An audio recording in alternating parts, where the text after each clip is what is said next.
Hello, hello, everyone. 9 o'clock my time. Let me just pull up the chat.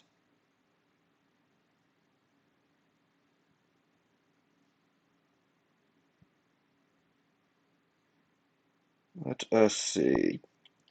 Your videos. Sometimes it can be a bit difficult to find the link to this thing.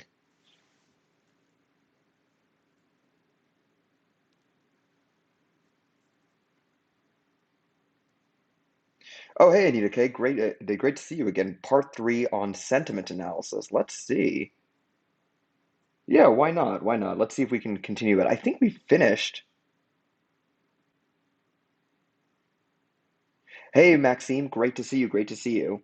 Okay, so let me see if I can. Usually it shows up on my phone, the live stream, but it might take a second today. So welcome anyone, or welcome everyone. My name is Shashank. I'm a data analyst working at Nordstrom in the US. Um, Notification Squad, let's go, let's go. And I do these live streams once every Thursday and Friday. So it's Thursday morning my time. And the Thursday morning stream is, oh, and obviously anyone can join, but it was created for the European, Asian, and African audiences because this time works a little bit better for them. And the Friday evening ones are usually for the North American and South American audiences. But obviously everyone is allowed to come into whichever stream they want to. So sorry, I'm just trying to get the chat up on my phone. That way I can see what's going on. For some reason, it's not showing it to be the way it normally does. Okay, let us try it this way then.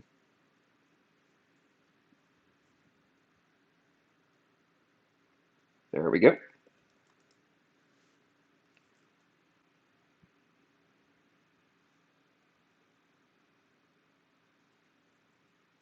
All right, so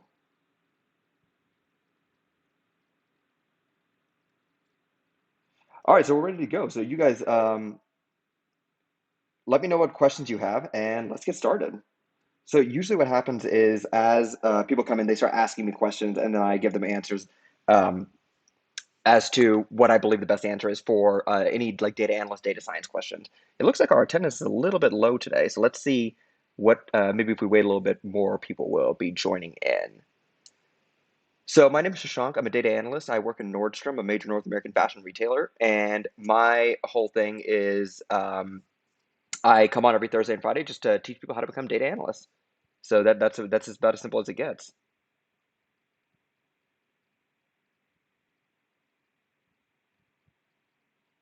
Okay, so what is your view on college degree for a data analyst? So my view, it should be said that all advice that I give is very much from the perspective of someone who works in the United States. Um, you will need a college degree in order to get a job or it's highly recommended you have a college degree in order to get a job in analytics. Hey, Preetham, I'm doing really well. I'm doing really well. I'm excited. We have a couple of videos coming out soon, so I'm excited for those to come out. Um, but yeah, so I don't, while I don't think a college degree is actually necessary in the sense that it's like um, going to actually, like you're going to be using what you learn in your degree at your, like in college, I mean, in the workplace. Effectively, I would call it necessary, like just the way that the current workforce works, you probably do need a degree. Sorry, I'm just opening up the chat. Okay, there we go. Hey, Meet Nagati, great to see you again. Great to see you again. Howdy, Paula. Great to see you. Great to see you. All right, so still in my undergrad, planning to pursue a master's in MIS, so Master's in Information Systems, I'm guessing, right? Videos are very helpful. Thank you for them. Of course, of course. I actually have a couple of videos coming out soon where I am working on a couple of things. So one is a secret that I'm still like I'd say in the scripting phase of. I'm going to be doing a couple more scripted videos because I think that those come out a little bit more polished, but I'll continue to do day in the life of a data analyst videos. I'm hoping to have a day in the life of a data analyst video out by tonight. So anyone on the notification squad will know when that comes out. And this one will be super interesting because it's the first time I've had like a somewhat sponsor. But what I'm trying to do is that if I do get a sponsor, I will actually like use the product in the video to say, hey, like you've seen how it works, now I'm not just like pushing something for the sake of pushing it. Welcome, welcome. All right, so Aaron Fielder, and then it's your boy Dodo Bird. Thank you for joining. Thank you for joining. We, of course, great to see you again. Roman ISC, great to see you. All right, so Roman, I'll get to your question in a second. So Aaron Fielder, how much did you have you learned on the actually, and let me sort these windows out a little bit. So I was recommended last time not to have so many windows open because it's kind of distracting. So I will try and do it like this, just two windows. All right, so how much have you learned on the job versus applicable knowledge you use every day that you came in with? I would say I learned basically everything on the job. One reason I like data analytics and like the skills you pick up here is that you can take these skills and use them in like real life, meaning that like outside of work. So I've had like friends that had some data that needed to be analyzed, or they needed a website scraped, which is again because I have like these like programming skills, I can pick up web scraping quite easily. And I would say that is probably one of the things I like about data analytics a bit more. But I would say I learned all of my skills on the job, and then from there went on to actually do more stuff with my friends and stuff, or stuff in real life. All right, Roman, love your videos. I flopped the past two interviews. I'm really sorry to hear that. I've had for data analyst positions, I tend to prepare for questions. They don't ask any tips. So, Roman, could you be a little bit more specific? What makes you think you flopped? And like, give me an example of a question they asked. Muzamil Khan, I saw some job description on LinkedIn where they mentioned a B.Tech degree. Yeah, okay, so I have a chemistry degree, and it's easy enough for me to get a job in analytics. So the thing is, like, I think if you're like going for your first job, that degree is going to really help you out. But after that, people only care about your real life experience. No one cares about your no one cares about your degree after your first job. And I think that applies to like a lot of fields, unless like you're talking about like lawyers and doctors, where it's like, oh yeah, this person does need to be like degreed and certified.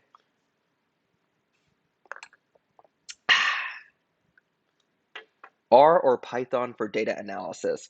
So I'm going to give the diplomatic answer and say they're both quite good. They're both excellent. Actually, for data analysis, they're both excellent languages. I will say that like the advantage of Python is that it's a general purpose programming language, and so the reason I learned it is because if if for whatever reason I don't find analytics interesting at all, like, in 5 years, I'm just like, okay, I don't care for this in any way, then it would be easy enough for me to take those Python skills and do something else with them because it's a general purpose programming language. I could even like go become a software developer if I really wanted to. So that's why I picked Python. But I'd say for data analysis, they're both approximately the same. One advantage is that a lot of engineering teams will support Python and not necessarily R. So I will add all that information in like to the side. Prasanna Mamidi, you became my mentor in the process virtually. Well, thank you so much. I am that's kind of why I do these weekly sessions, just to like get out there and like show people um, what we have for show people like what I actually do and like how to actually like get stuff done. All right, Shubham Vishwakarma. What do we have here? So, what should be strategy to prepare for data analyst interviews? The strategy, okay, so the way I did it is that, and I don't know if I can pull up the actual like, I don't know if I can pull up the actual like thing I use, but the way I handle it is that I go over all of the basic questions that people ask. You know, who are you? Like, give me your elevator pitch. Like, tell me about your experience, and I have all that listed out, and I have that scripted out. Like, that should be like a script, like the really basic questions that like any job and any interview would ask you. Also, I would say like have your resume um not exactly memorized, but if someone like says something about your resume, you should like know what they're talking about. And the good thing is that what happens is you'll be changing your resume from job to job, but you'll know at least a day in advance. Well, thank you so much, Shangan112. Um, what you will know in advance if you Oh, okay. Yeah. So, Shangan, I'll get to your question in a second. So you should know in advance, if you're going to be asked a question or not. I mean, if you're going to be like having an interview or not. So what I would say is the night before the interview, make sure you have that resume, not memorized, but you should be able to like recall if someone like mentions something on the resume and asks you about it. I would also say if you have projects, bring them in with you and really like direct the conversation towards your projects. Like especially for like earlier level positions, I don't think I would not hire someone who was able to like show me a project. Like even if they failed the technical interview, depending on how badly they failed, like if they couldn't like do some really, really basic data manipulation in pandas, I might be like, okay, I actually don't know how well you know Python. But even if they didn't do well in the technical interview, but they showed me a project and they walked me through it, and it's very obvious that like, oh, they actually like know what they're talking about because not everyone performs well under pressure. I would still hire that person. So that was a little bit all over the place. What I would say is the night have your absolute basic questions scripted and memorized. So who are you? What do you do? What's your experience? Stuff like that. Memorize or have a good grasp of all the points on your resume. So for example, like what are the like you'll have like many different like things on your resume. Have like a good grasp on like every single one of those bullet points. And then three, have your project ready to go and direct the conversation towards that. And I would also say four, for the different types of like experiential questions they can ask you, like tell me about a time you had like trouble doing this. Always direct it towards your resume. So at the end of the day, I think and I didn't say this earlier, but I probably should have said this. You want to direct as much of the conversation towards your resume as possible because that is it gives a grounding that you know what you're talking about. And after the fact, when they're discussing you as a candidate amongst like the people in the team, they'll have your resume out in front of them. So it'll be very useful if they can be like, oh yes, he said this and he said this and he said this. So there we go. All right. So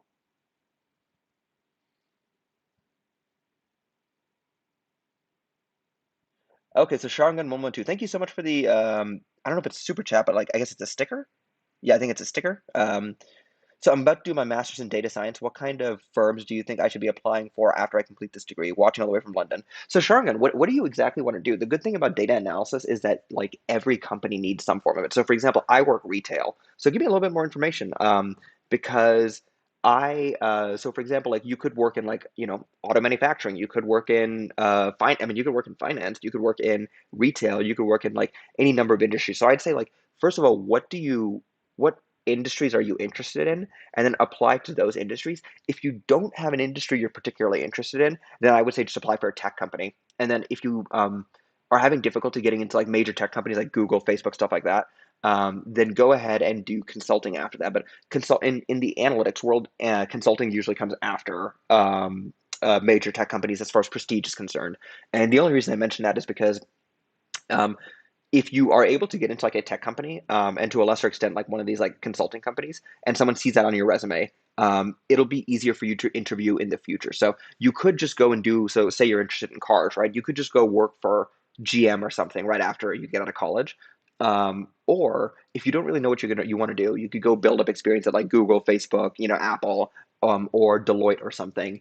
And when people see those name brands on your resume, it makes it so much easier for you to get a job in the future. Like the number of people I've met where it's obvious they were able to coast into jobs based on like other major companies they've been at is pretty crazy. Like I would never underestimate the power of a name brand company to get you future jobs. Plus, at the end of the day, a lot of these companies are name brands for a reason. They have like good practices, they know what they're doing, stuff like that. So I hope I answered your question. And if you tell me what your like industry you're interested in, I might have like more suggestions. Luke's 294. Hello, how would you set up an ANOVA test for a data set? I wonder, I think ANOVA is available in scikit-learn, right? Or maybe it's SciPy? SciPy ANOVA.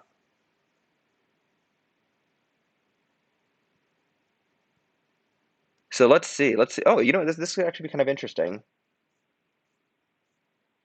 So actually, this might give us something to do. So how about this? Luke's, let me come back to your question, and yeah, let's try it out afterwards. So do I need to think about consulting? Yeah, yeah. So a big tech for analytics, and really for technical jobs is, and in the U.S. and it might be different in the U.K., but I would be surprised if it was. In the U.S., big tech is more prestigious, and you'll be doing, I mean, you'll be paid more, and you will work with, on average, more talented people. On average, obviously there are talented people everywhere. Everywhere I go, I meet talented people. But like on average, there are a lot of talented people in big tech. Hey, Hyote, great to see you. Great to see you. So Hyote's been in quite a few of my um, live streams, so great to see him. How would you like to say? Okay, so yes, Luke. So we'll get to your question in a second. I actually think this could be kind of interesting, because I've never done an ANOVA test in Python, but have I done? No, I have not. Yeah, but I have used ANOVA before for a different data set. So basically what happened was I used to work at a battery company, and I was working with the warranty department. And basically what happens is with our batteries, we give a warranty on top of the manufacturer warranty. But if a lot of people start turning in batteries saying that they want like to redeem the warranty, then we go to the factory and we tell them, hey, we think some of your batteries are defective. And so basically what happened was we were getting what looked like a lot of warranties, and I used ANOVA testing to determine, like, is the variance between factories as far as like the number of batteries being turned in unusual or not. So it was a very interesting use of ANOVA testing. So let's go ahead and see if we can do that a little bit later. All right. So do you need to learn big data if you're aiming for a data analyst position? No, not really. I would say that because the thing about like learning big data, maybe it's just me, but like I'm not too sure how you would learn it outside of like a corporate position, because it's like where else would you get access to big data? And even then, like I only just got access to big data at the company I'm working at, and I'm like I don't need it right now, so I don't like work with it. So I would say you don't really need big data to like get a data analyst position, but hopefully you learn it in a job. Do Oracle SQL and PL SQL really useful in data analytics? So I would just learn like generalized SQL. So what happened was I learned T SQL when just because that was the first like um, software I used. I used like Microsoft's T SQL. And for anyone that's not aware of what we're talking about, so SQL is the language you use to access databases, and it's not like Python or R where it's like a standardized language. And like there's only one Python and that's all you're looking at. SQL changes depending on who actually runs the database engine. So for example, like Microsoft uses something called T-SQL or Transact SQL. Oracle uses Oracle SQL. Teradata uses Teradata SQL. Every database uses a different version of SQL.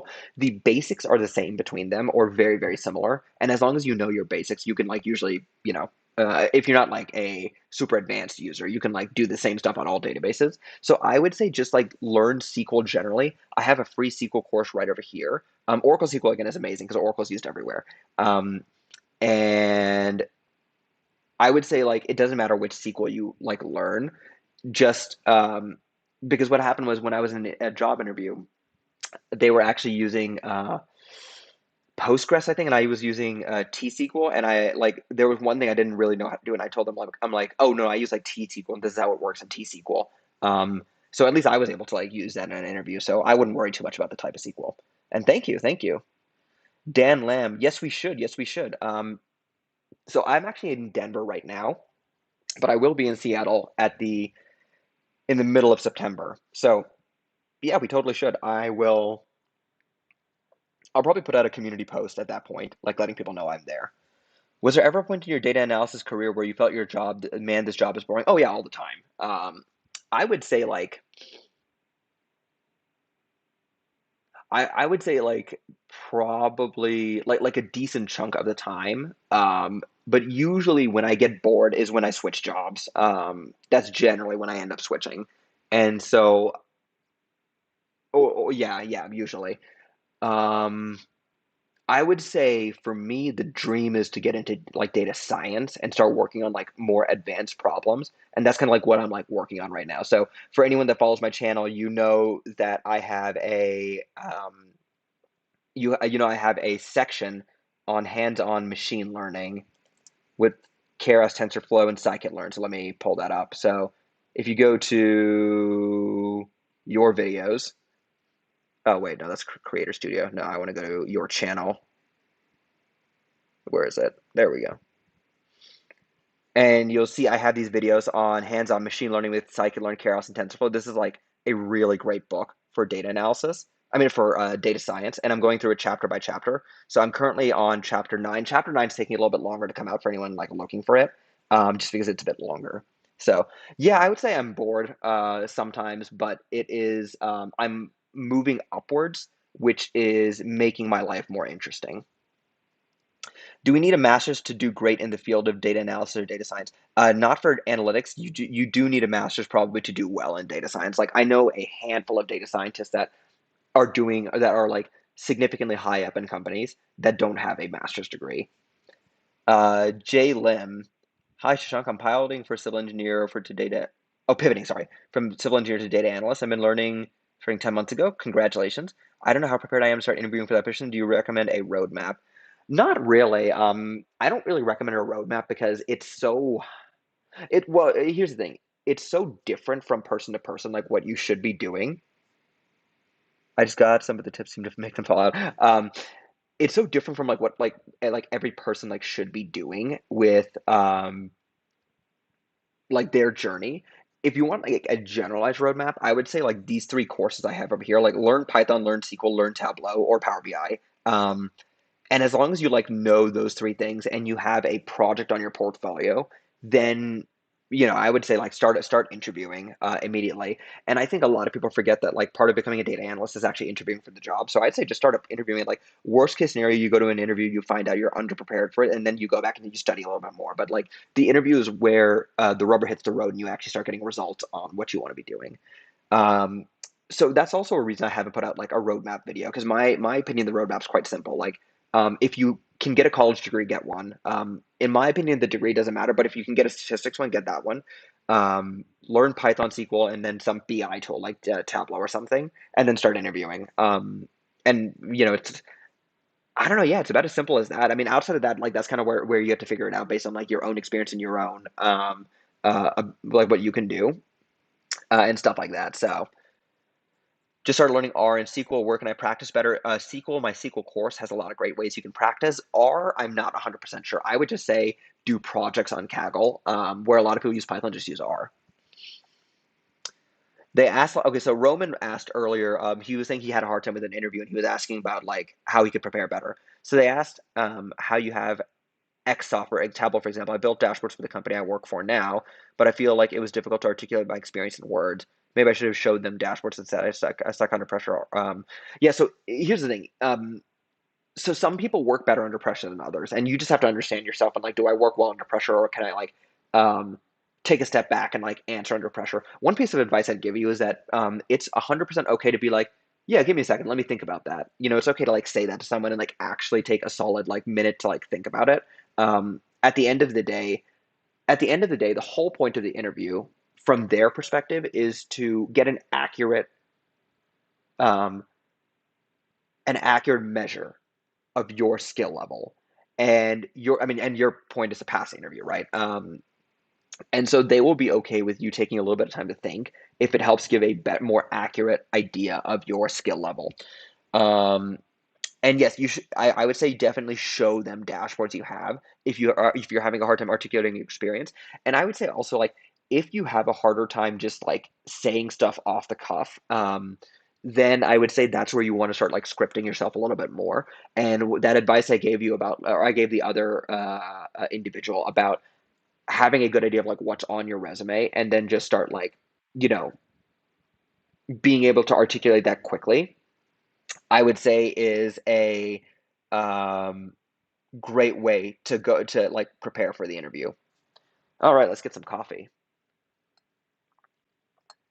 Nick Hill CH. I've been applying to job positions, however, I'm not receiving any calls. Any suggestions, please? So, first of all, perseverance. Keep at it. Second of all, look at your resume and then ask yourself, does it follow is my resume, am I customizing it for every job?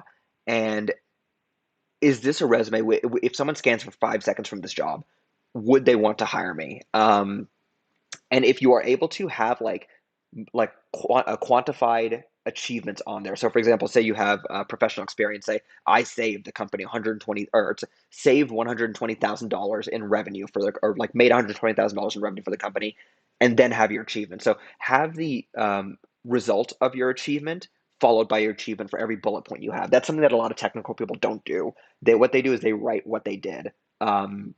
Which at the end of the day, the better way to write your resume is to write down what you achieved first and then what you did.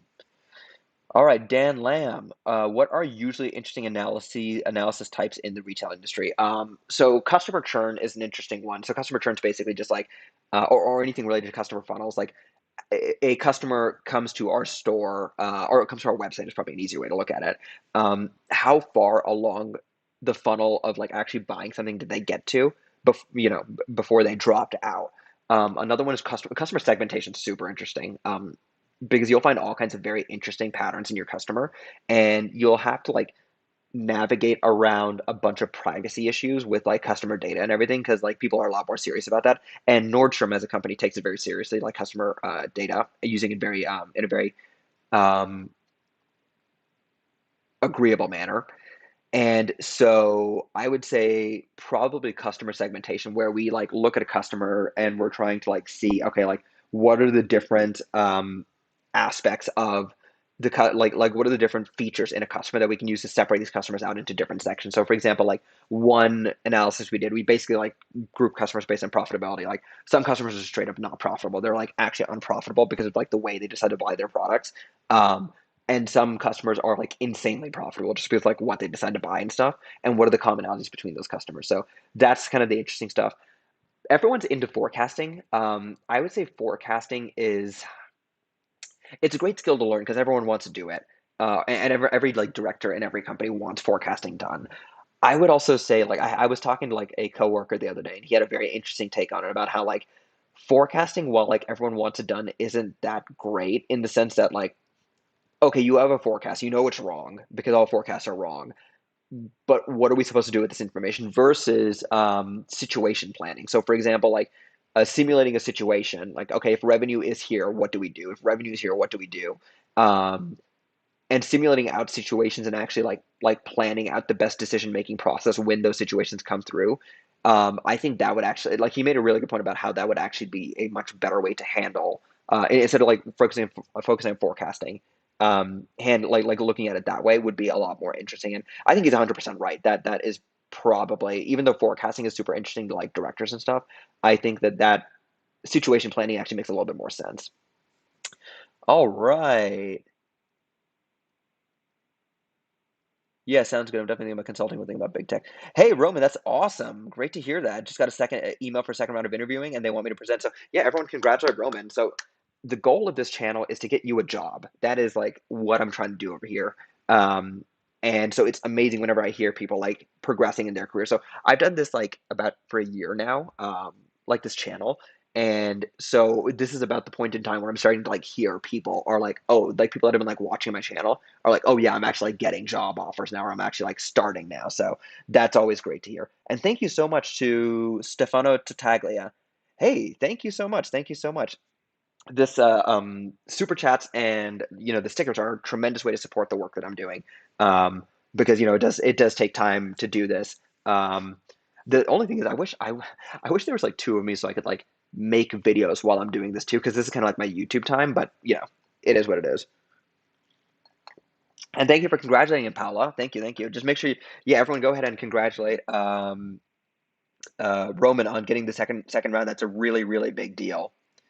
Oh, this is interesting. So Pedro Sosa, um, just saying this here because here in Portugal they really focus on your degree. I understand that you came from Chem, but I want to know your opinion. Okay, interesting. And sorry, that is something that like I hope I make clear in my videos. I'm an American living in America, and my advice, and I've only worked for American companies.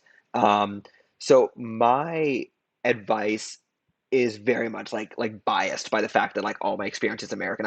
I grew up in America, educated in an American university, and I've only worked for America. I've only worked for American companies, hiring in America. So I want everyone to understand and make it very clear that I am like my experience is very much like here. The most obvious example is my understanding is that in India, and the reason I say this is because we have a lot of like a big Indian audience on this channel. Um, People are really into technical skills and really in a way that in America people are like really into business skills. Like they care about like, oh, like how can you like communicate your findings to the business. Um, and in America, no one cares about your degree after your first job, which it's kind of disappointing because like you spend so much money and so much time getting this degree, and it's like it doesn't even matter after your first job. Like and I can say I would bet money, and I said this in the previous live stream too. I would bet money that I don't think anyone has actually ever verified that I have a degree. Maybe they did, but I'm pretty sure no one has. I will say my mom works for a company, and my mom is educated in India, and they went and called up the university in India to make sure she had a certain education. My mom's a very smart lady, but the work she does is not like technical or at all related to the degree she has. And it's not like she's a doctor or something where it's like, oh yes, this person, like, we need to make sure they actually have a degree. So Pedro, sorry, getting back to your question. Um, yes, if you are from a country outside the United States or even in the US, if you have different experience, please let me know in the chat below. Like, I give this live stream over here, but I want it to be a back and forth conversation, especially with some of our more experienced people in the chat, letting us know about their experience in their country. So, for example, yeah, it looks like in Portugal, they really do focus on your degree, which I would call unfortunate, because it's a decision you're asked to make when you're like, at least for me, when you're like 18 years old. Oh, like, what degree do you want to get? What do you want to do? And I'm like, well, I don't freaking know. I've never like worked a day in my life. So yeah, I have a chemistry degree. No one's ever asked me about it. No one cares that I have it. They only care about my experience at this point. And when I was first applying for jobs, I tried applying for like chemical companies, but I ended up getting into a battery company. And from there, it's just jumping from position to position. So I hope that answered your question, Pedro. It was a bit of a detour over there with some of my frustrations about the way things are handled with colleges in the U.S. Like, you pay so much money and no one cares. Uh, let's see. Oh, Hyote, I built an interactive COVID-19 dashboard on Tableau recently, learned the basics thanks to your video, and was able to build on it. I uploaded the dashboard to Tableau Public. So, hey, Hyote, would you be able to share this dashboard with us? I'm not sure if you can put a link in the chat.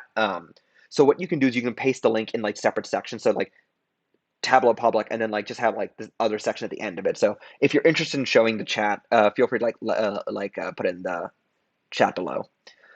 All right, so let me go ahead and get back to the questions. So Stefano, yes, I will definitely give feedback on projects in these chats. So if you're able to send me anything, then I will give feedback. What I might do, honestly, is I might just open up the Discord, like a section of the Discord to everyone. That way, because it's the frustration I have is that YouTube makes it very difficult for me to actually communicate with any of you guys because YouTube doesn't have a DMing feature. It's actually really annoying that YouTube doesn't have a DMing feature, like, honestly, because I want to be able to talk to you guys more. But if you're like on, and I don't like, I have an Instagram. I don't like Instagram and TikTok. Like, the Indian audience doesn't have access to TikTok. So, um, let me think about it. I think I might just open up the Discord. Let me know if you guys are interested in me just opening up the Discord to everyone. I'm not super active on it. But maybe if we have a ton more people, it would make a lot more sense. And then I'll see if I can do something for the patrons too, because um, right now you have to be a patron to have access to the Discord. But I might just open it up, honestly. That way we can do more of this stuff. Because, for example, like with add a space before the IO. Okay, interesting. Ryder must I? I'm Canadian for reference. Oh, hey, cool, cool. Oh, okay. While I can't speak to the data and the analytics part of it, I can say that I have a job as a DBA and a degree relevant to it, and no one cares about the degree I have. Yeah, and I mean, I would feel safe in saying that like the Canadian experience is very similar to the American one, honestly, except for maybe French Canadians, like people living in like Quebec and stuff. It was really interesting because like in my mind, I'm always like, oh, can't just do it. In my mind, the like Canadians and Americans are like very very similar. But I was in Romania. Was I in Romania?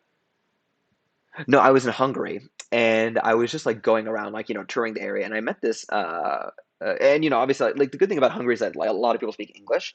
Um, yeah, a lot of people speak English in Hungary, so I was able to have like good conversations with people. I will say like, and this is a bit of a separate note, like speaking English is a huge blessing because like you can go most places in the world and find someone to speak to. I even went to Japan, and Japan's like notorious for not having people that speak a lot of English, and like a combination of like my very bad Japanese, Google Translate, and the English that people just pick up. Um, I was able to actually like have conversations with people over some drinks and stuff, and it's like yeah, like because I'm a huge traveler, so I'm just like that's why I like bring it up. Like knowing English is like such a huge blessing, because it's probably the only language you can go anywhere in the world and like find someone that speaks it. I also know some Spanish, which is really useful too, because I'll always find Spanish speaking people in like random parts of the world. So like everywhere I go, there's someone who speaks Spanish. Usually as a tourist, but like the Spanish is also a great language. Um, so sorry, all of that to say, when I was in Hungary, I met a French Canadian, and he had a very thick, like American accent, basically, like non-American, like English Canadian accent. Like I didn't know that French Canadians spoke English with a different accent. Like that's just interesting to me because they live in the same country as like English speaking Canadians. But my understanding is that yeah, French Canadians are actually quite different. Okay, so let me get back to answering the questions. Is it worth moving to an IDE, PyCharm, Spider, or should I stick to Jupyter Notebook for my data analysis? I would say move to an IDE, only because once you start doing, if you start like building a machine learning piece of software, right, you might put it into a Python file, in which case Jupyter Notebooks are not that great. Um, PyCharm, actually, the people that are doing that make PyCharm are creating a new piece of software. So it's JetBrains data. I think it's called like Data Links or something. And data, yeah. So yeah, they're creating a new IDE. I forgot what it was, but data grip maybe. I don't know. But you can look it up and like basically like these guys are creating a new one. I use Visual Studio Code for everything I do, and that helps me handle all the different like file types I have to do. So I would definitely recommend moving to an IDE. Jupyter's not that Jupyter works in IDE. So for example, like Jupyter notebooks, like they work in like Visual Studio Code. Do I need to learn data structures and algorithms to become a data analyst? Not algorithms. And then I would learn some basic data structures. Good sources to learn Python. My Python course right over here. I have a free Python course right here. If you want to practice for data analysts, do you have a specific data set for practice or just random data sets? Go to Kaggle.com and download data sets from there. Do your AirPods fall out? I just got some, but the tips seem to fall out. So I use the smallest ear tips, and those stay in. But I know some people like they do fall out quite a bit. They don't fit for everyone. I'm studying my way to cybersecurity world. I just want to know, would data analysis be required in my future field? I don't think so. Cybersecurity is very, very different. I have banking experience of 4 years. I want to become a data analyst. Do I need to learn SAS? As in LinkedIn, I found a common skill for data analysts at banks is SAS. Interesting. Okay, so yeah, I mean, if you find the common skill of SAS, then like learn it. I will say I have never heard a good thing about SAS. Everyone I know that has used SAS before hates it and would rather use R and Python. Um, but yeah, I mean, if they're again, like I can see banks kind of being like very like cautious about the software they use and just using SaaS. So I mean, if you see it on the job descriptions, that's what you got to learn. Yeah, yeah, I would say the job description is the ultimate roadmap, really. I'm an automotive technician. Cool. What do you so what do you work on usually? In the process of learning machine learning, data analysis, and venture data science, should I be applying for automotive companies or tech companies, assuming I'm efficient enough to produce a project? Go to whatever you want. I would say the advantage you have with automotive companies is that like you could like talk about some like interesting analyses you did in the shop and stuff. So like that is an advantage you will have with automotive companies. But I mean, tech companies do pay better. I would also say that there are automotive tech companies these days. So for example, like Cruise. So Cruise would be an example. Like these guys are funded by GM and Honda, and these guys, I know some people in this company, they pay tech salaries. But it's an automotive company. So I would say you could also like look into that. Um, and where were you? The fighter jet. So I'm on my final year of BTech and CS from a tier two college. How do I get a data in MNC or big brand? Also, really like your videos. Thank you. Well, thank you so much. Thank you for like liking the videos. Okay, so if I would say just go ahead and apply. If you have a person at the company you know, go ahead and go through them for sure. They will be able to push your resume past a recruiter.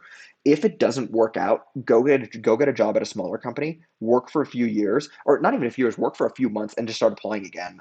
That's kind of what my strategy was. Like I worked my way up to a company like Nordstrom, but I wouldn't have gotten into Nordstrom right out of college. And I worked at two smaller companies before I got here. So I would definitely say don't be afraid to like spend a few years working at smaller companies before you get into the big brands.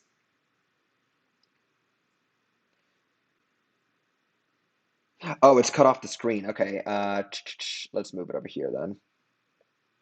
So sorry, my Python course is right over here. Hey, Zizo Gaming, great to see you. Thank you so much for that. So Zizo Gaming is the first and only verified person that's ever watched my stream, so that's great to see. Thank you so much for joining. Uh, oh, thank you so much, Ryder Must Die. Uh, thank you. Evan.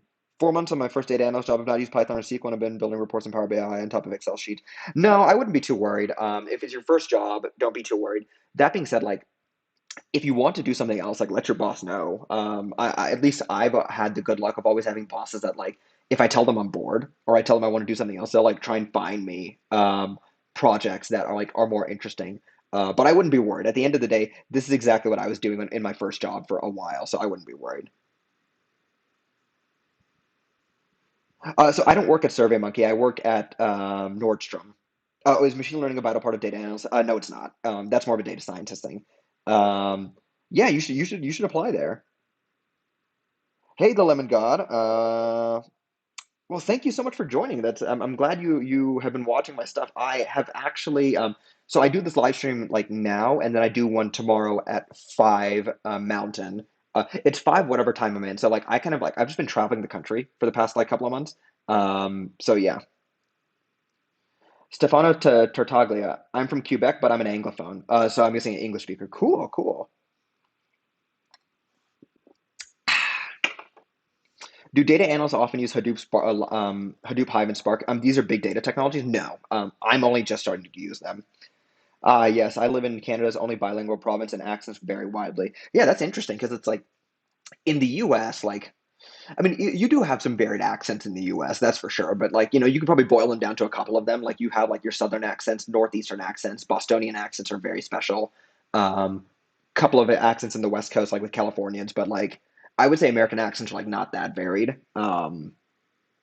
But yeah, like listening to like someone's and it sounds it's probably not good for me to like call it like foreign, but like listening to someone from like Canada like speak English and sound like well, it sound French honestly like was like very very interesting. But yeah, I mean big country, and my understanding is that like yeah the way they handle like what do you call it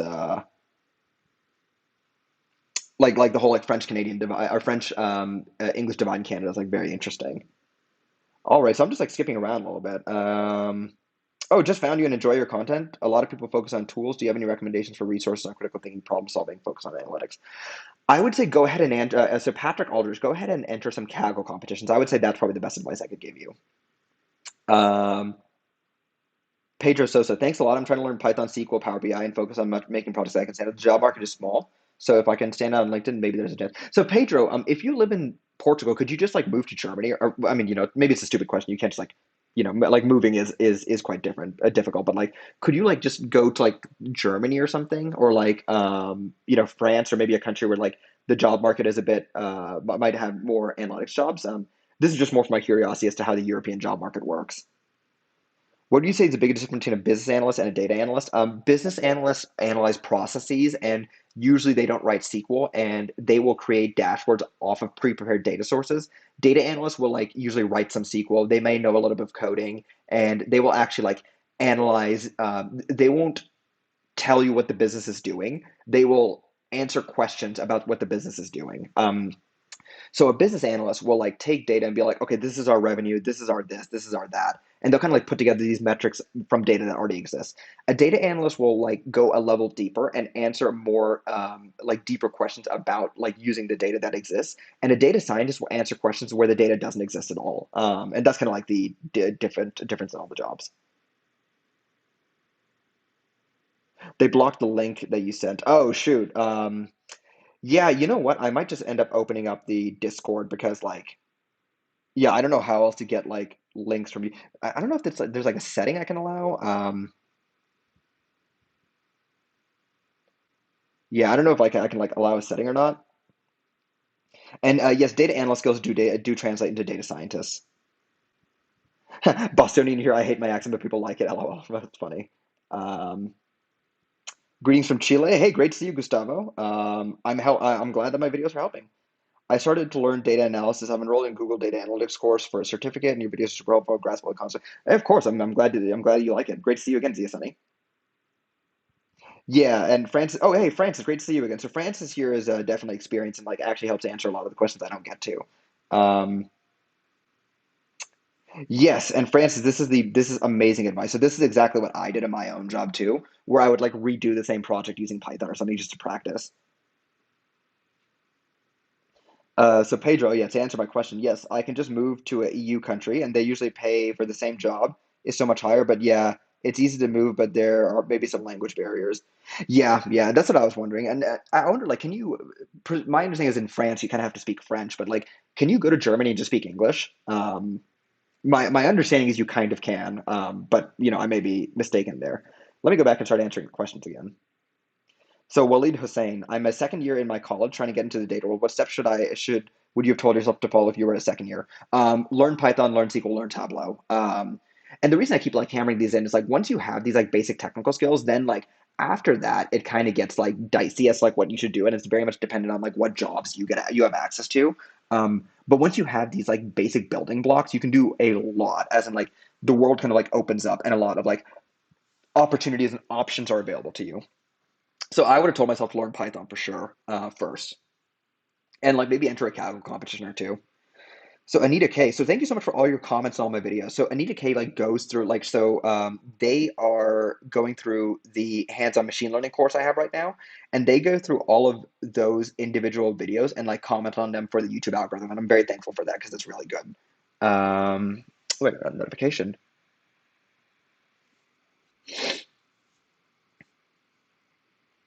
So I've not checked out your Python course yet, so could you please do a detailed video on helpful loops like functions to apply your data science to different types of interesting. Yeah, yeah, yeah. I guess I'd have to like think of like what I would put in that. I have a couple of videos on the docket right now. I have another day in the life of a data analyst video that hopefully I can get out by today. I have of course, chapter 9 of hands-on machine learning, that book coming out, and then I have a secret third video that I'm quite excited for. That will be a little bit of a different thing for my channel. It's still related to analytics, but it'll be a bit different. So I do have that too. Great advice on applying and getting an interview as soon as possible. I'm revising my resume to reflect I'm familiar with SQL, Python, Tableau. Of course, great to hear that. Every job requirement in my country wants you to. Okay, so every job requirement in my country wants you to have a CS engineering degree or for data analyst roles on marketing international business. Okay. So okay, here's the thing.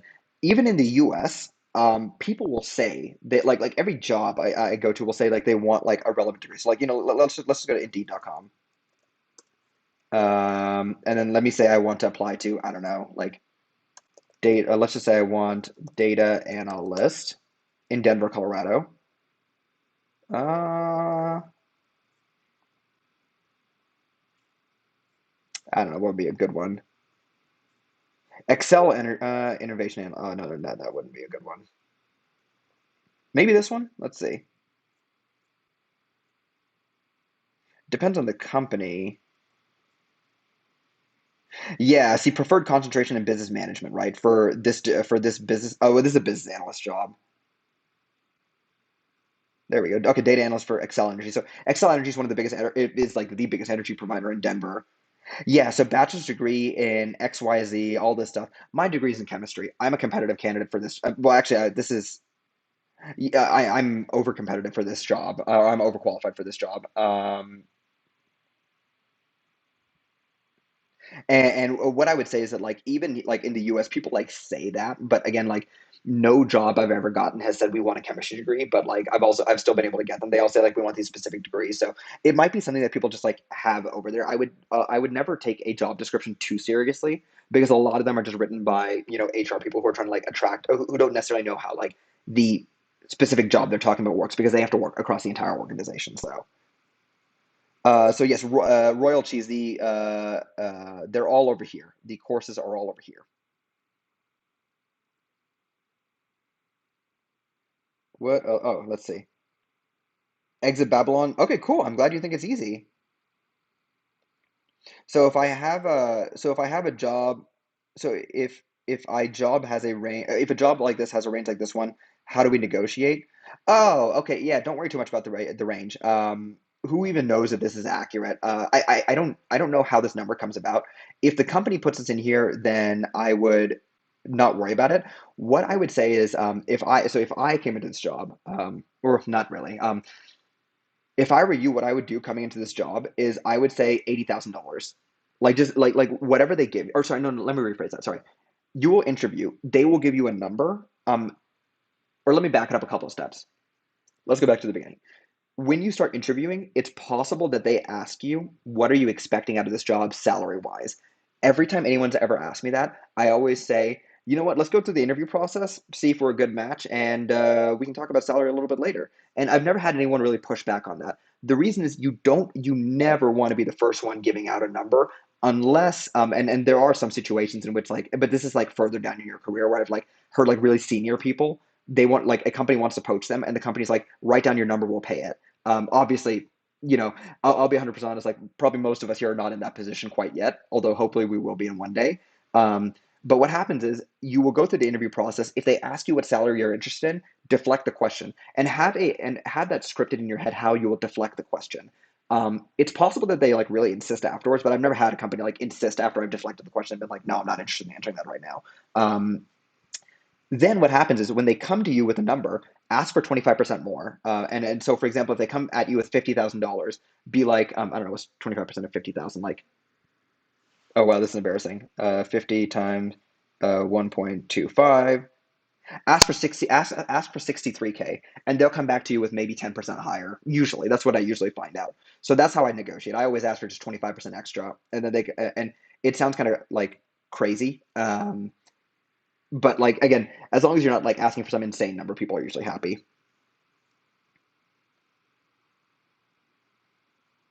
In Germany, Nordic countries like Finland and Sweden, usually 90% of the population speaks English. Okay. So I learned Django. It's not really related to data analytics.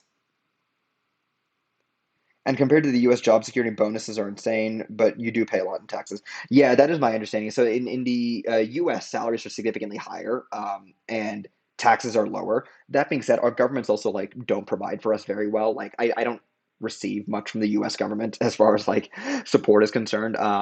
In fact, like I mean, healthcare is the most obvious example of like, oh yeah, in the US you kind of just have to figure it out yourself. Would you say your job is stressful? I'm very lucky that none of my jobs have been particularly stressful. My bosses have all been very respectful of work-life balance, so I would say no. Uh,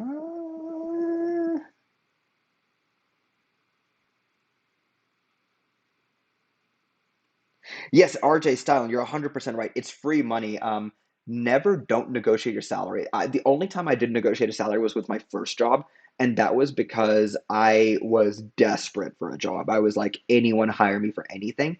Even in that situation, I should have negotiated, but like, I mean, it was okay. They offered me a very healthy salary.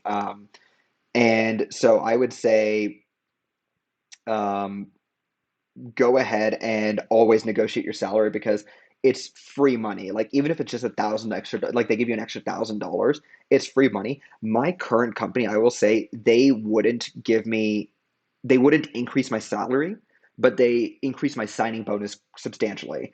Um, which is good in another way because I was able to use that signing bonus like for an investment that I had like planned out, and I was able to like get into that investment significantly faster than I otherwise would have been able to. So and this is a little bit different, but like when it comes to finance, I'm generally a person that's like, oh, money I receive today is better. Like receiving money today is better than receiving money tomorrow because I can invest it today and it'll grow to something bigger tomorrow. So yeah, I mean, companies will try and will try and like negotiate with you, like help you out. So my company increased my signing bonus. They didn't increase my salary though, which is fine. I'll find another way to increase my salary here, probably by trying to get a promotion or something. How much Python do we need to know? Go to this Python course over here. It has all the Python you need to know to get started.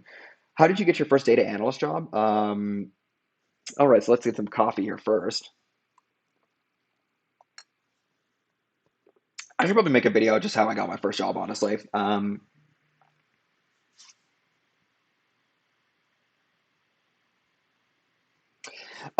First data analyst job. So I started off, I graduated with a degree in chemistry, had no idea what I wanted to do, had no job or anything. So I just like got an internship at this company, Interstate Batteries. And I was like, okay, I like need to convert this into a job somehow. And then so I started just like, going to, I took this course in supply chain management with like an online course of supply chain management. I was like, oh, this seems pretty cool. So then I went to the sixth floor of the building, which had the supply chain department, and I asked them like, hey, like I just started, like I literally went like from like room to room or like office to office, like telling people like I was a oh hey Andrew, the courses are right here. There are links available right here. So let me copy this and put this in the chat. Um, so I Yeah, I went to the sixth floor and I like asked like office by office, like, do you have any work for me to do? Do you have any work for me to do? Because I got the internship, but no one was giving me work. And then eventually one of the directors in supply chain was like impressed with like just how much like work I was willing to do for them and like how much like menial labor I would do for them. That she told another director who was hiring, hey, this might be like someone you might want to hire. And I just so happened to get hired onto the analytics team. So that's how I got my first job. Uh, it kind of was the like the grandpa story of like I walked in and like I asked for it. But that's basically how I ended up getting it. So MN, maybe split it up into a couple of sections. RJ Stein, just finished your tablet course, was awesome. I'm wondering if you go over pandas in your Python course or if you plan on doing that or you didn't. So I go over pandas extensively in my Python course because pandas is really like when you say you know Python as like a data analyst, you really know pandas. And obviously some other stuff too, but like it's like pandas like the big one. All right, let me make sure I didn't skip over too many questions.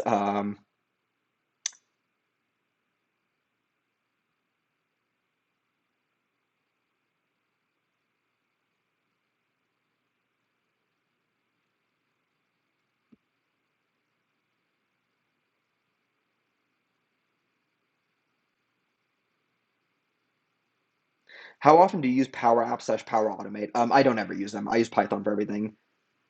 Marketing firms here are very small, so data analyst role don't even exist. Um, Interesting. Okay.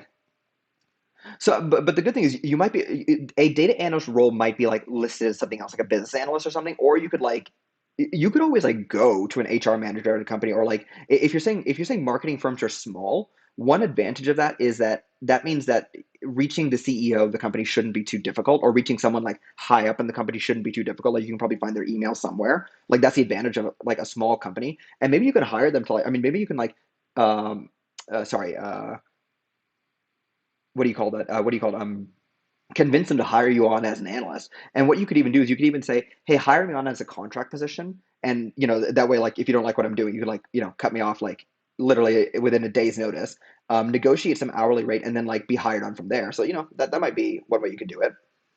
What skills slash projects do I need to be a data analyst? Skills: Python, SQL, Tableau. Projects: that's up to you. I would say a dashboard is a great idea, and like showing me you can analyze data using Python would be a great idea. Enrolled agent, do you think that someone in a finance degree could go straight into data oriented? 100%. Yeah, I don't think the degree matters. I think a finance degree is probably more useful than my degree. I have a chemistry degree and it's 100% useless. It does literally nothing for my job. Um, the chemistry is not useful. The fact that I have a bachelor's is useful. How can I get a job at a tech company? That's a tough question. I don't have a job at a tech company, so that's a hard question for me to answer. Well, I can't speak to the. Hey, Jalen from Malaysia. Thank you so much. Thank you so much.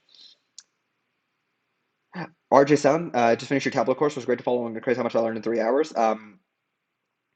Yes, I. Oh, sorry, I missed your question. Yes, I do. I do.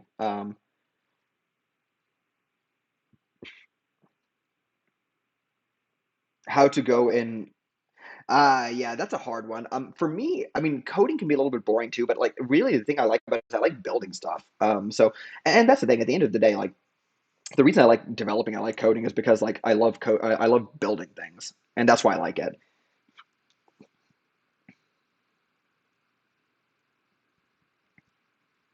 Yeah, let me look into this Discord idea. I think it might be a good idea, honestly. I have two jobs at most at verified education, and I'm an accountant. Oh wow, that is very interesting.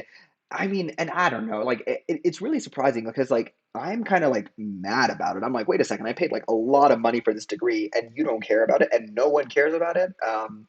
And I talk to people, and like I'm surprised more people aren't like mad about it because it just kind of sounds like a scam after a while. Of like people like charging this much, at least in the US, charging this much for college.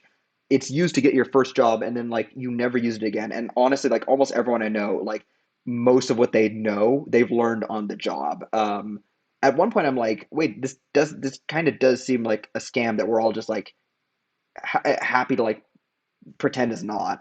And maybe because people pay so much for their degrees, they don't want to say that. I don't know. I mean, I paid a lot for my degree, and I'm not very happy with it, honestly. I think it was a very, very poor investment. But I should also mention, if you can get a degree, go get a degree. At the end of the day, everyone's in on it right now, and so like that's not me saying don't get a degree. It's just me saying that the system doesn't make much sense to me.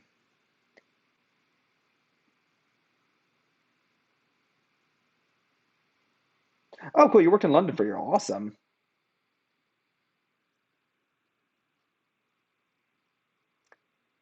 All right. So I'm going to, it is 10 o'clock my time, so I'm going to be logging out soon.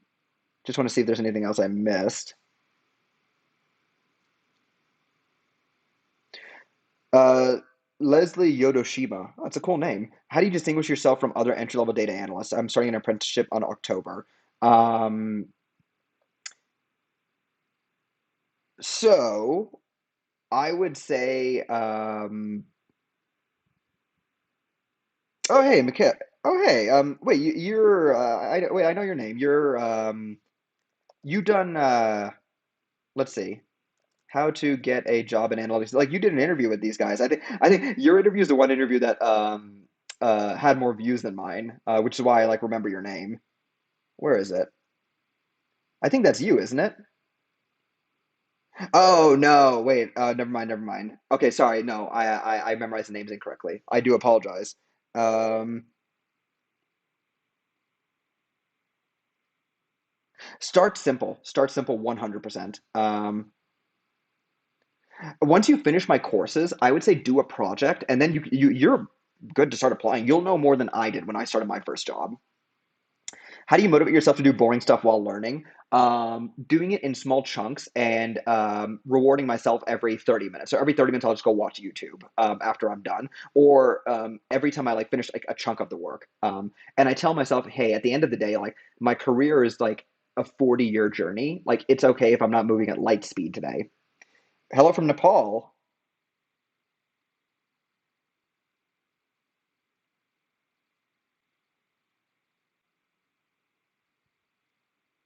Yeah, I think a master's in those countries would be a good idea if you can get one.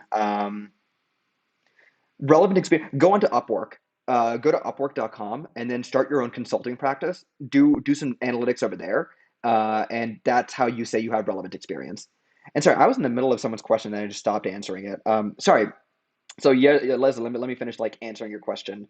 How to distinguish yourself from other entry-level data analysts? I would say one piece of advice I give everyone: go meet a bunch of people and ask them what is the one problem you are that annoys you a ton, and then solve one of those problems. That's how you distinguish yourself as an apprentice.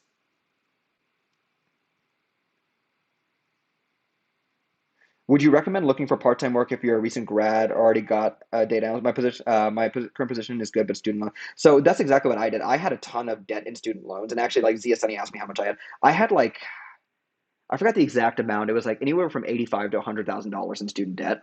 Um, so $85,000 to 100,000 US dollars in like student debt. Um, in from my college after I like graduated. So I actually took up side jobs to help pay it off. I paid off all of it except for about 10 grand right now. And the only reason I haven't paid off that 10 grand is because they've frozen student loan payments in the US. And so like it wouldn't make any sense to pay it off right now, but I have the cash to pay it off. So like I consider myself paid off, even though I technically haven't. Um, that's a long way of saying if you have student debts, and this is kind of like me getting into like a finance a little bit, I was like not in love with the idea of being indebted for 10 years. I know a lot of Americans are, but like I just didn't like care for that. So I like lived with my parents, lived way below my means, like threw everything into my student debt, picked up extra jobs, threw that into student debt. And doing that, I was able to clear it out in about 3 to 4 years. And now any debt, and then my car is fully paid off too. Like I bought my car with cash.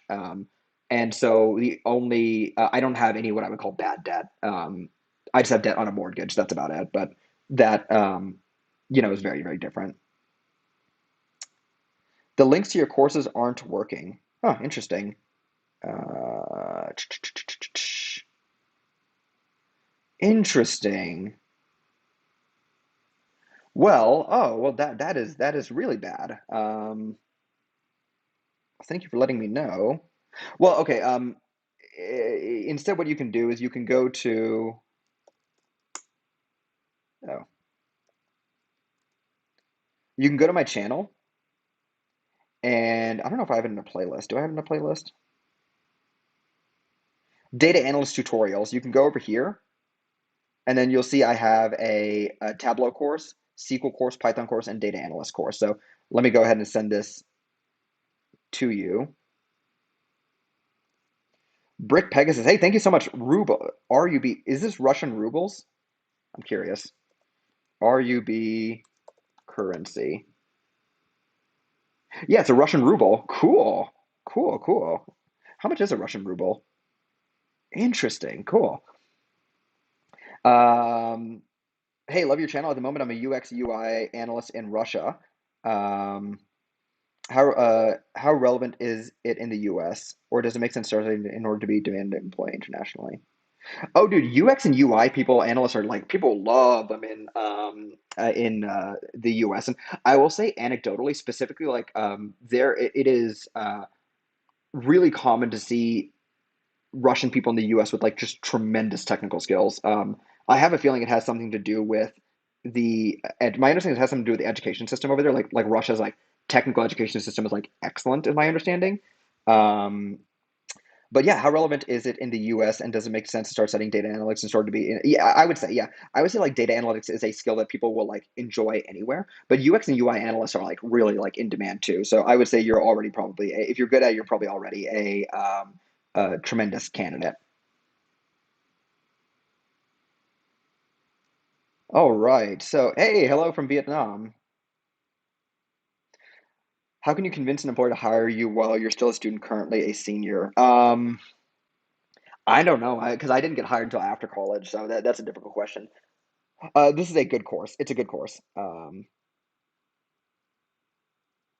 I went first 2 years in community college. Yeah, yes, yes. RJ styling, like you will exit. So do the first 2 years in community college, save a ton of money, go to like a university after that, and you will save so much money. It's not even funny. So yeah, I was going to say like it's the the amount of college debt I graduated with, like I'm very happy. I met like the friends I did in college, but I would say like the reason I went there, which was like to like be educated and like receive like skills to like be employable.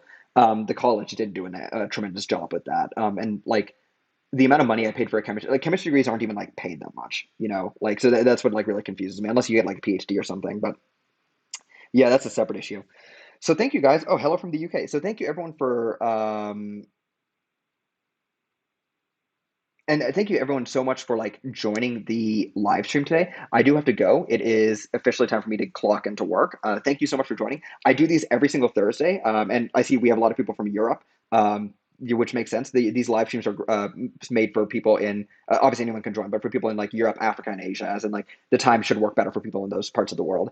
But if you have any questions, feel free to let me know. Comment on this video. If you haven't already liked this video, please like this video. It tells YouTube that like this is like something like worth watching. We have quite a few people here, and okay, we have a decent number of likes. So like, if you haven't already liked it, make sure you like the video, please. Stay tuned for my channel because I have like a lot of great stuff coming up. I have a really like a video I'm very excited about, and then I have my machine learning tutorials coming up in over here, hands-on machine learning. Like I have chapter 9 coming up. Chapter 9 is a good one. It's about unsupervised learning. um, I have my free Python courses over here. I link them in the chat as well. My TikTok is over here if anyone's interested in that. I don't do anything on my Instagram, but my TikTok I do answer questions more frequently over there. um, and what else? Anything else? I think that's about it. 5 p.m. in Portugal. Yeah, exactly. That makes a lot of sense. What time do you start your live streams? I started at 11 a.m.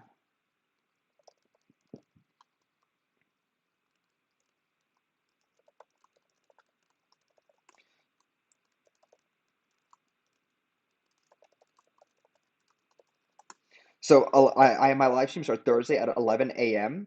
Eastern United States and 7 p.m. On Fridays Eastern United States time. So based on that, you can figure out like what time that would be for you. Um, is there a study group? No, I'm thinking about opening up my Discord though, mainly because I need a better way to like communicate with people. And so, oh, whoops. I need a better way to like communicate with people like on these chats and stuff. So I might just end up like opening up my Discord. So yeah, that's everything there was. If you have any questions, feel free to like leave them as comments below or join my live stream tomorrow, or live stream tomorrow. And I apologize, Alexis. I have I bounce around a little bit, and I do have to like actually go right now. But thank you guys so much for joining, and I hope you have a great day.